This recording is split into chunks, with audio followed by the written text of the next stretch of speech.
नमस्कार मित्रों, मैं सुनील वोटानी आज आपसे बैंक, वित्त और वाणिज्य क्षेत्र के प्रचलित अंग्रेजी शब्दों के हिंदी अनुवाद प्रस्तुत करूंगा। आइए शुरू करते हैं। एबिलिटी टू इन्वेस्ट, निवेश क्षमता। नेक्स्ट है बेबी बॉन्ड। बेबी के लिए शब्द है अल्पराशि, बॉन्ड के लिए बॉन्ड, अल्पराशि बॉन्ड। बैक एंडेड सब्सिडी, जिसे सामान्य तौर पर बैक एंडेड सब्सिडी ही लिखा जाता है, लेकिन अगर हमें इसे हिंदी में लिखना है तो अंतिम भाग में दे सहायकी या सब्सिडी। यानी इसमें क्या होता है कि कोई व्यक्ति किसी परियोजना के लिए, किसी प्रोजेक्ट के लिए लोन लेता है और फिर उस पर जो लोन लेता है उस पर जो सरकारी संस्था होती है संबंधित, वह उसे सब्सिडी देती है। वह सब्सिडी सीधे तौर पर जो बेनिफिशियरी उसको ना दे करके उसका जो लोन अकाउंट होता है उसके अगेंस्ट एक अलग से अकाउंट ओपन होता है जिसे सब्सिडी अकाउंट कहते हैं, उसमें भी जमा कर दिया जाता है। और जब लाभार्थी यानी जो बेनिफिशियरी है उसका जो लास्ट अमाउंट होता है वो उससे एडजस्ट हो जाता है। उदाहरण के तौर पर अगर किसी को 10 लाख रुपए सब्सिडी मिली और किसी ने 20 लाख का लोन लिया, तो 10 लाख का लोन और इंटरेस्ट वगैरह जो वो पे कर देने के बाद जब उसका 10 लाख रुपए प्रिंसिपल बचेगा तो जो वो सब्सिडी अमाउंट अलग से रखा है वह उससे एडजस्ट हो जाएगा। तो ऐसे में इसे बोलते हैं बैक एंडेड सब्सिडी, अंतिम भाग में दे सब्सिडी या सहायकी। ठीक है। नेक्स्ट है baby steps to tame inflation. Baby steps to tame inflation, tame मतलब TAME, तो इसका हिंदी अनुवाद होगा मुद्रास्फीति नियंत्रण के लिए उठाए गए छोटे छोटे कदम। मुद्रास्फीति किसके लिए है? इन्फ्लेशन के लिए। सामान्य तौर पर लोग उसको महंगाई शब्द इस्तेमाल करते हैं, लेकिन अगर उसका जो तकनीकी शब्द है, उसका जो पारिभाषिक शब्द है, वह मुद्रास्फीति है। नेक्स्ट बैकलॉग, पिछला शेष कार्य। Next bad coin, BAD bad coin, खोटा सिक्का। बैड डेप्ट, अशोध्य या डूबत कर्ज। अशोध्य मतलब जो मिलने की संभावना जिसकी नहीं है, जो डूब गया है, उसको बैड डेप्ट, अशोध्य या डूबत कर्ज या ऋण। बैलून मैच्योरिटी, मैच्योरिटी हम जानते हैं परिपक्वता उसके लिए शब्द है। यहां बैलून से तात्पर्य क्या है? एक साथ बड़ी संख्या में बॉन्ड जो होते हैं, बॉन्डों की परिपक्वता। इसके लिए एग्जैक्ट है एक साथ बड़ी संख्या में बॉन्डों की परिपक्वता। Next capital injection. Capital injection से मतलब पूंजी लगाना। कैश इन हैंड, हाथ में नकदी, यानी जो कैश इन हैंड हमारे पास है, जो या कंपनी के पास है, जिसके पास भी कैश इन हैंड, जो हमारे हाथ में नकदी है, बाकी जो बैंक में या जो भी अलग अलग मोड में रखा है। डार्क मनी, डार्क मनी अप्रकट राशि। डार्क मनी अप्रकट राशि, जिसे प्रकट नहीं किया गया, जिसे रिवील नहीं किया गया, जिसे ओपन नहीं किया गया। इसे ब्लैक मनी नहीं कहेंगे हम, डार्क, यहाँ अप्रकट की बात है जिसे प्रकट नहीं किया गया। डे टू डे बिजनेस, दैनिक कारोबार। डेड लोन, डेड लोन से यहाँ मतलब है अशोध्य ऋण जिसका कि वसूली करना संभव नहीं है, डेड लोन, अशोध्य ऋण। डेड लॉस, कुल घाटा, लॉस के लिए घाटा, डेड के लिए यहाँ पे है कुल घाटा। Earnest money, EARNEST, earnest money, इसे कहते हैं अग्रिम धन या बयाना। जैसे बयाना राशि होती है उसको उस तरीके से कहा जाता है। अगर मैं कार्यालय दृष्टि से अगर मैं कहूँ कि जैसे कोई टेंडर वगैरह निकलता है तो जब कोई टेंडर भरता है तो अर्नेस्ट मनी भी उसे जमा करनी होती है, जो भी निर्धारित की गई हो, 20,000, 50,000, लाख, 2 लाख, 5 लाख, जो भी जितना जैसे टेंडर बड़ा होता है उसकी राशि अर्नेस्ट मनी भी उस हिसाब से होती है। नेक्स्ट है इजी मनी, सुलभ मुद्रा या सस्ती मुद्रा, यानी जिसपे ब्याज कम लिया जाता हो तो सुलभ मुद्रा या सस्ती मुद्रा। इकोनॉमिक क्राइसिस मैनेजमेंट, आर्थिक संकट प्रबंधन। Hassle free loan, HASSLE, hassle free loan, झंझट रहित ऋण।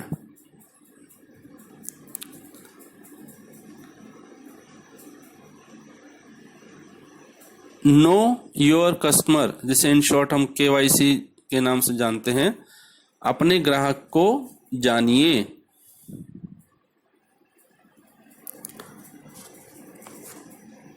लॉन्ड्रिंग,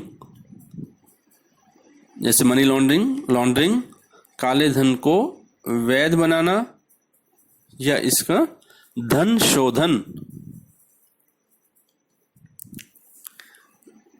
लीज एसेट्स, एसेट्स के लिए हम संपत्तियां या आस्तियां शब्द इस्तेमाल होता है। लीज के लिए यहाँ पट्टेदारी, तो इसका हो जाएगा पट्टेदारी आस्तियां या परिसंपत्तियां। लेटर ऑफ हाइपोथिकेशन, दृष्टि बंधक पत्र। लेटर ऑफ हाइपोथिकेशन, दृष्टि बंधक पत्र। इसमें क्या होता है कि जैसे मान लीजिए मैंने गाड़ी लोन पर ली और बैंक ने जो कंपनी को पैसा चुकाया, तो वो गाड़ी जो है मेरी हाइपोथिकेट की जाती है बैंक के पास, यानी दृष्टिबंधक, उस पर नजर रखी जाती है, उस पर ध्यान रखा जाता है कि जब तक उसका ऋण न चुक जाए तो गाड़ी कहीं बेची ना जाए या कुछ इस तरीके से ना हो। तो इसलिए जो RC होती है हमारी, रजिस्ट्रेशन सर्टिफिकेट होता है जो गाड़ी का, तो उस पर भी मेंशन होता है कि अगर किसी ने फाइनेंस किया है, बैंक ने या कोई किसी और फाइनेंशियल इंस्टीट्यूशन ने, तो उसका नाम भी उस पर दर्ज होता है। यानी उससे कोई गाड़ी अगर कोई खरीदना चाहे तो RC जब उसको देगा तो उसमें लिखा होगा कि इस फला बैंक या संस्था ने इसको फाइनेंस किया है, वो वहां पर ये गाड़ी हाइपोथिकेटेड है उस संस्था के पास। तो पहले वो वहां से NOC लेकर के और फिर उसको जो डिपार्टमेंट होता है जो जहां से RC बनती है, वहां से उसको जो है बैंक का लोन चुकाने के बाद, वहां से NOC लेने के बाद वो जमा की जाती है और कुछ फीस जमा करके, और वो जो डिपार्टमेंट है वो नई RC इशू करता है जिसमें कि उस जो लोन देने वाली संस्था है, बैंक है, उसका नाम हटा दिया जाता है उसमें।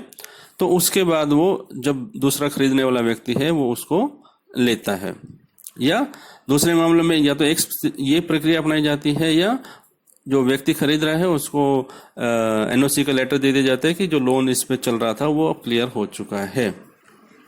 तो खैर मैं ये एक्सप्लेन कर रहा था कि जो आप समझ सके हाइपोथिकेशन से क्या मतलब होता है। तो लेटर ऑफ हाइपोथिकेशन, दृष्टिबंधक पत्र, ठीक है। Net asset value, in short जिसे हम NAV कहते हैं, निवल आस्ति मूल्य NAV, मैक्रो इकोनॉमिक पॉलिसी समष्टि आर्थिक नीति, इकोनॉमिक के लिए आर्थिक, पॉलिसी के लिए नीति, मैक्रो के लिए समष्टि, स म छोटी की मात्रा श ट समष्टि। नेक्स्ट है प्लास्टिक मनी, प्लास्टिक मुद्रा, जिसे हम जैसे क्रेडिट कार्ड्स वगैरह हैं, डेबिट कार्ड, क्रेडिट कार्ड और ये सब चीजें, तो इसको प्लास्टिक मुद्रा बोलते हैं। पोर्टफोलियो, निवेश सूची,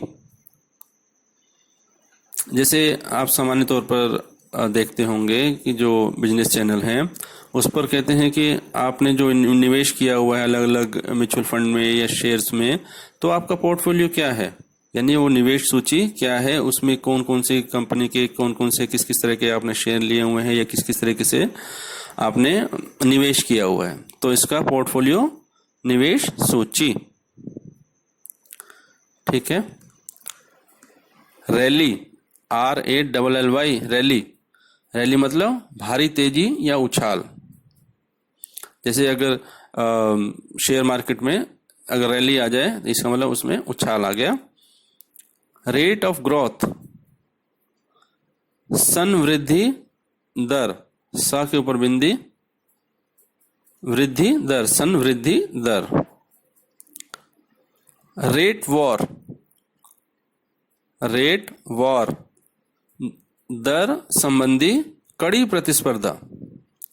वॉर के लिए कड़ी प्रतिस्पर्धा शब्द इस्तेमाल हुआ है, तो किससे, दर संबंधी, यानी कोई बैंक 8% पे लोन दे रहा है, कोई 7.5 पे दे रहा है, कोई इस तरीके से जो एक रेट वॉर जो चल जाए, तो दर संबंधी कड़ी प्रतिस्पर्धा।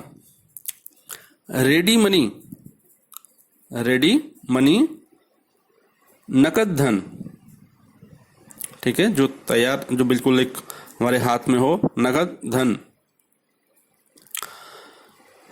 रिसीप्ट एंड पेमेंट अकाउंट, प्राप्ति और भुगतान खाता। रिसीप्ट काउंटर, जैसे हम बैंकों में देखते हैं रिसीप्ट काउंटर होते हैं, एक पेमेंट काउंटर होता है। रिसीप्ट काउंटर, प्राप्ति काउंटर, और अगर पेमेंट काउंटर हो तो भुगतान काउंटर।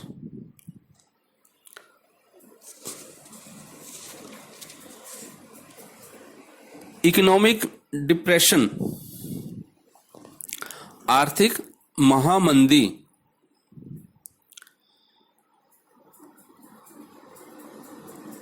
रिटेल आउटलेट, खुदरा दुकान।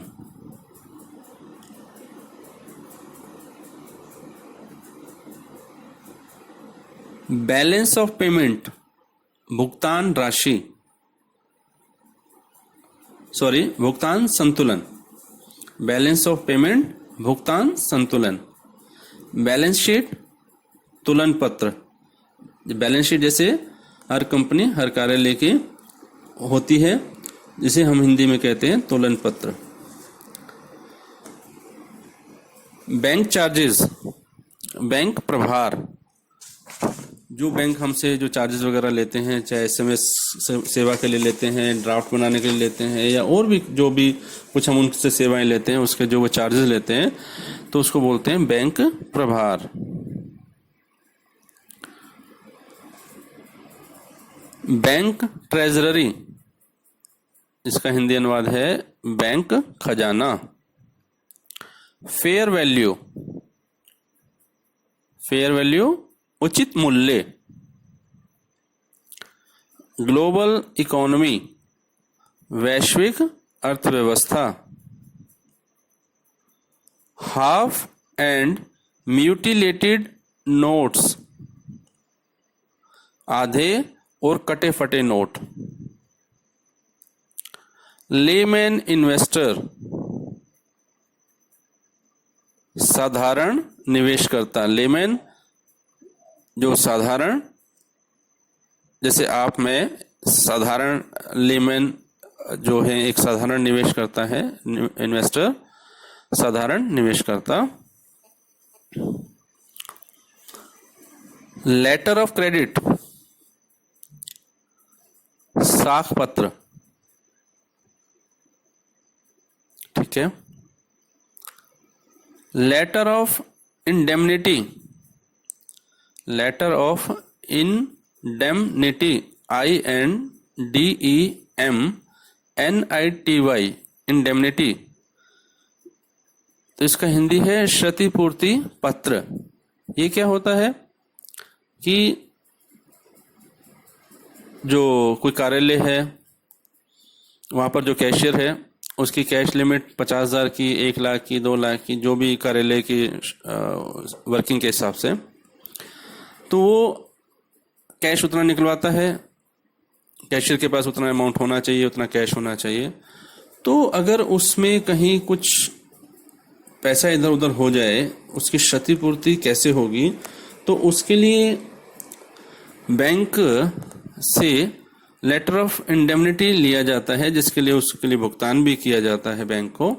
तो लेटर ऑफ इंडेमनिटी यानी क्षतिपूर्ति, अगर उस पैसे, उस कैश में अगर कहीं चूकवश कहीं कुछ गुम हो जाता है या चोरी हो जाता है या कुछ इस तरीके से, तो उस स्थिति में बैंक उसकी उस अमाउंट की क्षतिपूर्ति करता है। तो उसे कहते हैं लेटर ऑफ इंडेमनिटी, क्षतिपूर्ति पत्र। लिमिटेड चेक, सीमित राशि का चेक, ठीक है। जैसे हम देखते हैं कभी कभी चेक के ऊपर लिखा होता है कि 1 लाख तक, 2 लाख तक, 50,000 तक, तो उस पर वो उल्लेख होता है, यानी कि किसी बड़े फ्रॉड को रोकने के लिए वो सब चीज़ों को ध्यान में रखते हुए उसमें मेंशन किया जाता है। लिमिटेड चेक, सीमित राशि का चेक।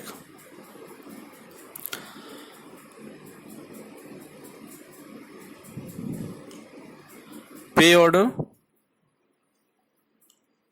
भुगतान आदेश, ये पहले चला करते थे, बट आजकल भी है, लेकिन इसका चलन अब कम है क्योंकि अब ई ट्रांसफर ज़्यादा होने लगे हैं। चाहे RTGS हो, NEFT हो, IMPS हो, तो ये सब मोड आने के बाद इसका रेलेवेंस उतना है नहीं, लेकिन जानकारी के लिए पे ऑर्डर, भुगतान आदेश। एक होता है DD, डिमांड ड्राफ्ट होता है, जो एक शहर से दूसरे शहर के लिए बनाया जाता है। और पे ऑर्डर सेम अगर सिटी में कहीं कुछ इस तरीके से है तो वो पे ऑर्डर बना दिया जाता है, एक बैंक ये इशू करता है, इसके लिए वो चार्जेस लेते हैं। तो पीनल इंटरेस्ट, दंडात्मक ब्याज या दंड स्वरूप ब्याज, ठीक है। पर कैपिटा इनकम, प्रति व्यक्ति आय। किसी भी देश की संपन्नता का पता इसी बात से चलता है कि उसकी पर कैपिटा इनकम क्या है, यानी प्रति व्यक्ति आय क्या है। फिशिंग, फिशिंग की स्पेलिंग है PHISHING, फिशिंग। फिशिंग है इंटरनेट पर सेंध लगाना, यानी हमारे जो अकाउंट्स वगैरह हैं उसमें किसी तरीके से कोई हैकर वगैरह जो है वो सेंध लगा ले, तो उसे फिशिंग बोलते हैं। Petty cash, PETTY, petty cash, फुटकर नकदी या राशि। पायलट प्रोजेक्ट, प्रायोगिक परियोजना, प्रोजेक्ट के लिए परियोजना, पायलट के लिए प्रायोगिक। प्रायोगिक मतलब कि प्रयोग के तौर पर कहीं कोई बड़ी योजना है और उसका जो है पहले पायलट प्रोजेक्ट के तौर पे बनाया जाता है, किया जाता है कि उसको देख लिया जाए, उसके परिणामों के आधार पर ही आगे बढ़ा जाए। पायलट प्रोजेक्ट, प्रायोगिक परियोजना। प्री मैच्योर विड्रॉल, समय पूर्व आहरण, विड्रॉल के लिए आहरण। प्रीमेच्योर यानी समय से पहले, समय पूर्व आहरण। प्राइस बैंड, जैसे शेयर मार्केट में ये शब्द इस्तेमाल होता है, प्राइस बैंड क्या रखा गया है, अगर कोई पब्लिक इशू आता है या कुछ इस तरीके से, तो कीमत का दायरा, प्राइस बैंड कीमत का दायरा। प्राइम लैंडिंग रेट, जिसे पीएलआर हम लोग शॉर्ट में जानते हैं, प्राइम लैंडिंग रेट, मूल उधार दर। सेंसेक्स, संवेदी सूचकांक। ठीक है, तो ये कुछ शब्द थे वित्तीय क्षेत्रों के जो मैंने आपसे साझा किए। शुक्रिया, धन्यवाद।